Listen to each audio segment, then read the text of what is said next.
Vous êtes ancien ministre, vous êtes ancien président du CESE, vous présidez aujourd'hui la Fondation des territoires. La Fondation des territoires, pourquoi faire?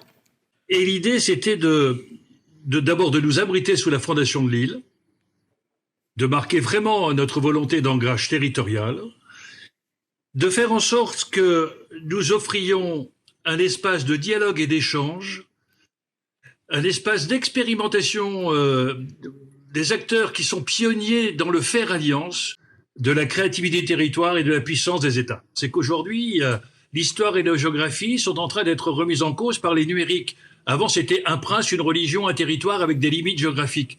Aujourd'hui, la problématique, c'est non seulement de tirer la potentialité d'un territoire, comment l'analyser, mais aussi non plus de gérer un territoire, mais de mettre en place une attractivité territoriale qui fait que qu'est-ce qui ferait que les investisseurs du monde entier aient envie d'investir sur mon territoire et que les jeunes du monde entier aient envie d'apprendre sur mon territoire? Et c'est un bouleversement absolument fascinant. Le thème que vous évoquez sur la transition économique pose une question de fond. Est-ce que ce sont les acteurs politiques ou les acteurs économiques qui vont changer le monde? On voit bien qu'aujourd'hui, les acteurs économiques comme Twitter, comme Facebook, comme Amazon ont complètement changé le monde et posent la question de la régulation publique par rapport aux excès qu'ils sont en train de mettre en avant. Mais l'on voit bien que la régulation publique est contrainte par une philosophie ultralibérale qui consiste à développer la concurrence des territoires par l'abaissement de la fiscalité, ce qui me semble est une erreur. Et on le voit bien, y compris dans un pays aussi libéral que la Grande-Bretagne, on est en train de remettre en cause le financement public et de remettre une fiscalité qui permet le financement public. Donc je trouve que toutes nos hypothèses aujourd'hui doivent être réanalysées. Nous avons vécu dans une période d'insouciance qui a réduit notre capacité à faire face à l'imprévisible. Or, le monde de demain est un monde imprévisible. Comment développer l'adaptabilité dans toutes nos structures? Nous avions confiance dans le progrès. Aujourd'hui, il y a un doute sur le progrès. Les gens ne croient plus au futur. En 1930, Bernanos avait écrit quelque chose d'assez redoutable. Il avait dit « Si nous laissons coaguler les haines et les ressentiments, alors toutes les dictatures sont possibles. » Et nous voyons bien qu'aujourd'hui, la fatigue des esprits est quelque chose qui est en train de miner nos sociétés. Aux États-Unis, le nombre de morts par opiacés, par dépression est plus important que le mort par des armes à feu. Et l'on voit bien que tout le progrès technique a été fait pour alléger la fatigue des corps. Nous n'avons absolument pas intégré la notion de la fatigue des esprits. Et aujourd'hui, il y a de plus en plus de personnes qui se sentent humiliées. C'est dur d'être pauvre dans un pays riche. C'est dur d'être dans une classe moyenne et de ne pas avoir la capacité de subvenir aux besoins de sa famille. Or, nous devons aujourd'hui intégrer qu'il y a des forces d'antagonisation, d'archipélisation, qui sur un même territoire font cohabiter celles et ceux qui ont l'évasion de la réussite et qui ont le monde comme territoire, et ceux qui ont une localisation de l'échec et qui sont écrasés par un quotidien compliqué. Et nous voyons bien que notre réponse politico-administrative est souvent de gérer un problème, alors qu'il conviendrait aujourd'hui d'accompagner une personne à surmonter un problème. Et que le vrai débat aujourd'hui est un débat culturel. Comment redonner confiance dans l'avenir? Confiance. Comment redonner confiance en soi? Parce qu'il va y avoir la perception que si je ne vis mal, c'est à cause de l'autre. Et comment redonner une communauté de destin au sein d'une entreprise dans laquelle chacun a des intérêts différents à défendre, une communauté de destin pour une nation et une communauté de destin pour les continents. Mais ce que l'on voit apparaître, c'est que les problèmes mondiaux nécessitent des réponses continentales. Et nous voyons bien, en termes de puissance, se constituer soit des continents, soit des associations d'États, l'association de la coopération de Shanghai, le monde libéral américain et le monde européen. Mais ça veut dire que derrière cela, il y a trois formes de capitalisme qui sont en train de se mettre en place.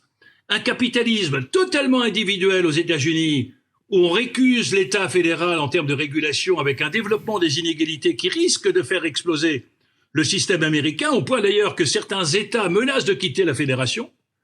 Un capitalisme d'État au service de la Chine, de Xi Jinping, qui permet de mettre sous le même couvert les banques, les entreprises, l'armée, le parti politique, avec un deal sociétal absolument incroyable, je vous prive de liberté politique, mais je vous assure la prospérité, et qui permet, dans le discours de Xi Jinping, de dire les démocraties sont finies parce que la réactivité, l'adaptabilité, le temps du consensus de la démocratie rend impossible l'adaptabilité par rapport à un temps des dictatures. Et donc, il y a une opportunité pour l'Europe de bâtir un capitalisme à dimension humaine où l'homme est considéré comme une richesse et que sa différence est un enrichissement. Le XXIe siècle, le débat ce sera celui de l'altérité et de l'acceptation de la différence et de l'enrichissement par l'autre, et un capitalisme qui respecte l'environnement. Alors il y a une capacité de se mobiliser pour construire une communauté de destin dans laquelle chacun peut concilier la préservation de ses intérêts et les intérêts collectifs. La question que vous évoquez, c'est comment faire en sorte qu'aujourd'hui, chacun considère que les efforts ne sont pas des sacrifices et qu'aucune adaptation n'est possible s'il n'y a pas une vision, un diagnostic partagé, une vision collective, une adhésion, une dynamique et la perception, et c'est très compliqué comme défi politique, que la répartition des efforts est juste et équitablement répartie. Sinon, il y aura une résistance, une opposition. Et c'est là où vous évoquez ensuite la notion du faible. La révolution numérique, et je sais bien qu'Alexandre a dit que c'était pour la prochaine, mais vous savez, il y a 4 objectifs que se sont fixés cette révolution numérique. C'est de ne jamais oublier que l'homme est un animal social. Donc, comment développer les relations sociales et l'interdépendance? Renforcer des lieux d'écoute, des lieux d'alcool, des lieux d'échange, des lieux de débat qui ne sont pas des lieux de combat. Or, aujourd'hui, le débat est impossible en France. Il consiste simplement à faire imposer à l'autre une vérité que l'on croit absolue. Nous devons aussi mettre en œuvre le fait que l'homme est un être spirituel, non pas religieux, spirituel. Il a besoin de sens. Le sens que je donne à ma vie est aujourd'hui quelque chose de fondamental et notamment exigé par les jeunes générations. Et nous devons être attentifs à ça. C'est un défi pour les managers, quels qu'ils soient, politiques, associatifs, de donner du sens à l'action et que chacun se sente fier de l'action qu'il mène au travers d'une entreprise, d'une association ou d'un territoire. Et enfin, la société s'honorera, la richesse d'une société, c'est la façon dont elle s'occupera des plus faibles. Et je pense que c'est ça un des enjeux du capitalisme européen qui peut peser sur le rôle des acteurs économiques, politiques, associatifs et territoriaux, avec sur l'échelle du XXIe siècle, avec l'association de cette puissance continentale et des États et cette créativité qui ne se fera que sur les territoires. Et j'attire votre attention sur un mot auquel je crois beaucoup. L'hybridation. Il n'y a pas d'un côté l'éducation nationale et l'entreprise. Comment les hybrider?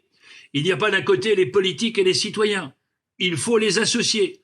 Il n'y a pas d'un côté les salariés, les actionnaires et les dirigeants. Il faut demain renforcer des lieux d'échange. Or, aujourd'hui, chacun se construit dans le combat contre l'autre. Il faut faire en sorte que chacun se construise aujourd'hui d'un combat avec l'autre pour réussir collectivement.